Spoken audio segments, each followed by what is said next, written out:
and I asked him to please come on to our show and give his opinions to all of America and all Americans. Good morning, Steve Bannon. How are you this morning? Hey, John. Thanks for having me on the show. Doing great. Well, I tell you, I was very much impressed when I heard you speak last week, and I thought that all of America should hear you. And uh, tell us, you were a few footsteps away from the Oval Office. What was your biggest surprise or shock to learn about what happened in the world or what's going on in the world? Well, I think, look, you look at how President Trump, I think, is handling the world situation, whether it's in the Persian Gulf or whether the Northwest Pacific with Korea or other situations like in Venezuela.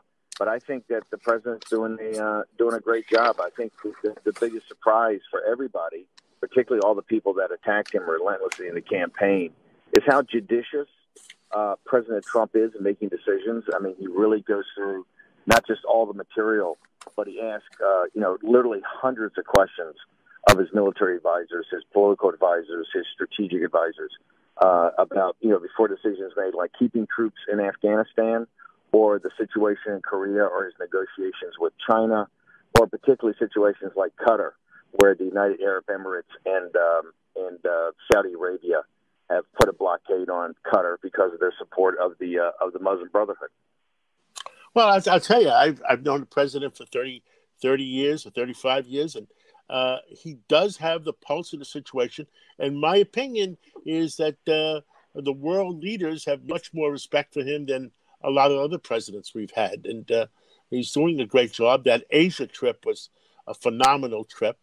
How do you see this? John, let me jump in there because I think you bring up a great point. One of the things that was the most surprising is how world leaders, particularly the time we met with him at the UN when candidate Trump was still running in September of 2016, and then later in the transition, and then later after the president was in the Oval Office, is really the disengagement of the Obama administration. I mean, we heard from one world leader after the other that America had really kind of withdrawn, and America really wasn't engaged. And this is from a group of people who talked about what globalists they were, how tied in they were with world institutions. It was pretty stunning to have world leaders say, we just didn't get that kind of engagement. President Trump's been personally very engaged with the world leaders, whether that is President Xi in China, whether it's Abe, Prime Minister Abe in Japan, or Mohammed bin Zayed or MBS, one in the United Arab Emirates, the other MBS, the new crown prince in the King Salman in Saudi Arabia. So the president's been actively engaged, right? And one thing that I think the audience might be surprised about is that most world leaders think Obama wasn't that engaged, and that President Trump is much more engaged than he is. Well, I was with Newt Gingrich a few weeks ago, and he says Donald Trump is draining the swamp in Washington, but the alligators from both sides are after him. What do you say to that? Well, listen, it's drain the swamp is a phrase that President Trump came up with on the campaign trail, and it really caught on. It's very catchy, but it's kind of almost too cute by half because this is very serious business. This business model of our elites, of the permanent political class in Washington, D.C., is that they're not going to give up control easily. You can see how they've been fighting President Trump from day one. And, John, here's one of the reasons is that, 7 of the 9 richest counties in the United States surround Washington, D.C. now. For the first time since the invention of the silicon chip, the per capita income in those counties is higher than it is in Silicon Valley, which has been the greatest creator of wealth in the history of mankind. So you see that, they have over a $4 trillion budget. The off-balance sheet spending is through the roof. These people all live like royalty. They're very detached from the hard life of daily Americans that, the regular deplorables have to go through every day. And so I think that's what President Trump's been trying to hammer. As Newt Gingrich said, he's trying to drain the swamp. But you see every day there's literally huge resistance for him trying to accomplish this. Well, let's talk about Mitch McConnell and Paul Ryan. Mitch McConnell doesn't seem to have a handle on his people. And I've been very disappointed in that. John, look, you're one of the most successful businessmen in Manhattan and in the country. You know the urgency that an entrepreneur has to face the task of the day. right? You're working 20 hours a day, 7 days a week, as is, most Americans today, working class Americans have 2 and 3 jobs just to put food on the table. Here's a guy that doesn't support the president's agenda, has not been moving with urgency. They work a couple of days a week. They kind of phone it in. They've done a terrible job to date of supporting the president's agenda. Now, since we started putting pressure on them, this kind of insurgency movement, right, by basically making guys like Corker and Flake, 2 people that are very anti-Trump, to force them to essentially retire and not run again, all of a sudden Mitch McConnell's picking up his game. They're starting to work a few more days. They're getting more federal judges passed. They got the budget passed. They're trying to, they put forward a tax plan.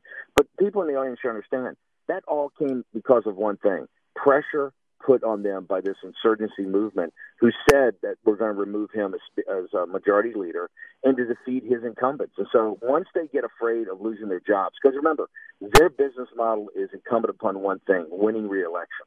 That's really the business they're in. Now that he's afraid, now that he sees that the grassroots movement, whether it's in Alabama or Arizona or Tennessee or Mississippi, is going to replace his cronies like Jeff Flake and Bob Corker, now he's scared, and now he's trying to move more federal judges through the system and really start to heave to on President Trump's plan. But until he shuts down these committees that are investigating President Trump, and until he has people like Bob Corker stripped of their chairmanship, because Corker is sitting there as the head of the Foreign Relations Committee, and with the president in war, in Afghanistan and other places throughout the world, Corker is sitting there trashing the commander in chief.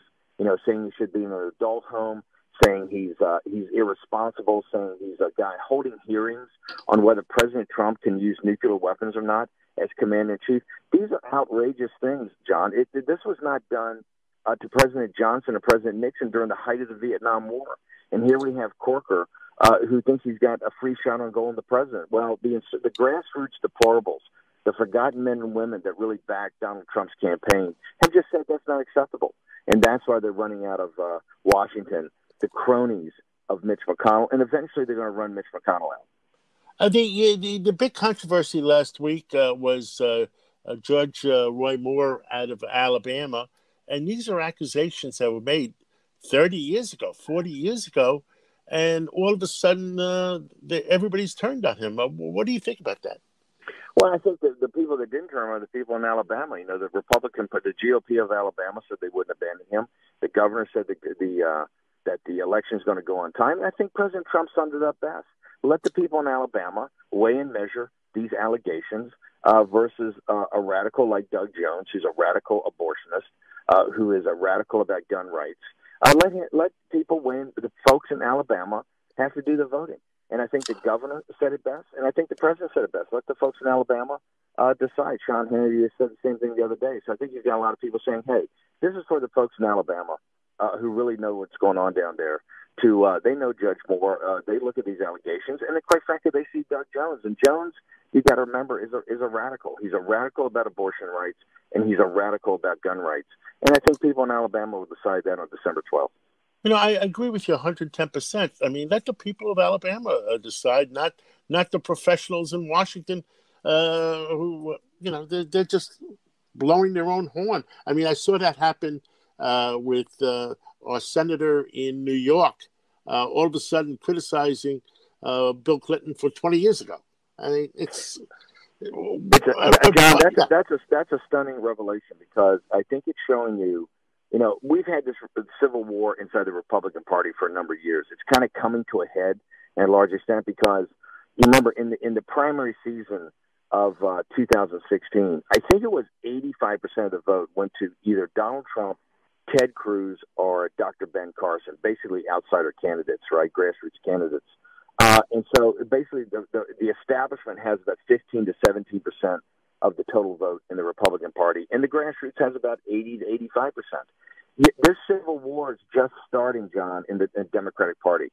There haven't been people brave enough in the Democratic Party, like there have been in the Republican Party, to challenge the vested interest, to challenge the donor class, to challenge the consultants. Because these people, as soon as you try to challenge them, they come up and try to destroy you. So I had Perez on the show last week, and I said to Perez, whose Democratic Party is it? Is it Clinton's? Is it Schumer's? and he really couldn't answer it. It's a great question. And I got to tell you, you've seen from the Donna Brazile book that came out about how this thing was rigged against Bernie Sanders.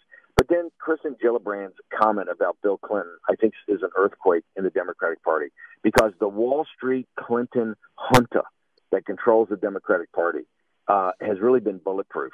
And I think you saw the first opening shot of the 2020 primary with Gillibrand, who clearly has presidential aspirations. She put a shot right across the bow of the Clintons. Now, what's important is she is really dined off the Clintons and drafted off the Clinton support. Remember, she has Hillary Clinton's seat, as you know. She's been a real Clintonista, and for her to put a shot across the bow of Bill Clinton, remember on the campaign, I was the guy that thought up the idea of bringing the women that he had been a sexual predator against, Bill Clinton, to the second debate and allow them to actually confront him. They've never had a chance to do that. And these are working class men and women, or working class women. So I think it's incumbent upon the Democratic Party to really start to vet what Bill Clinton did, and quite frankly, what Hillary Clinton did as his enabler. I agree with you 110% there too. I mean, we're going to come out the soul of the Republican Party and the soul of the Democratic Party. And what are you doing, Steve Bannon? Well, listen, what I've done now is I'm getting ready to set up a C4 that's going to really focus on building as a convening authority, helping grassroots organizations get better at building a digital army and helping them get better at building a ground game. I think what's incumbent in the future is how President Obama really won in 2008 in his primary and also in the general election. He had a massive ground army. I think as soon as the grassroots organizations, and there's about 25 to 30 out there that are pretty active, as soon as they get better coordination and as soon as they get better understanding of how actually you build grassroots digitally and you build grassroots door-to-door physically, I think candidates will be in a lot better shape. And I think these issues will really get out in front of the American people. So it's, besides working at Breitbart, as executive chairman, I've spent a lot of time meeting grassroots organizations and talking to grassroots people and figuring out how I can support the grassroots people. John, the 2016 campaign really came down to about is America in decline? And the elites in our country, vis-a-vis China and vis-a-vis other things that they've done over the years to allow all the great manufacturing jobs to leave the United States, the elites in the United States are fully prepared to benefit and take economic advantage of America in decline. And I think that the silent majority, the forgotten man and woman, what we call the deplorables, they don't want America to decline. They want to see America great again. And I think that's why Donald Trump's campaign slogan, Make America Great Again, resonated with working class people in Michigan and Wisconsin, Ohio, Pennsylvania. And I think that's why you're going to see a rejuvenation in this country, really a restoration of American greatness based on the back of the American man and woman who are the working class in this country. Steve Bannon, I agree with you. And we have so many things to talk about, but we're out of time. And I hope you come back again because we do have a lot of things to talk about. John, thank you so much. Really appreciate being on the show. Thank you. This is the Cats Roundtable. We'll be right back. You didn't frankly have the balls to put country before party.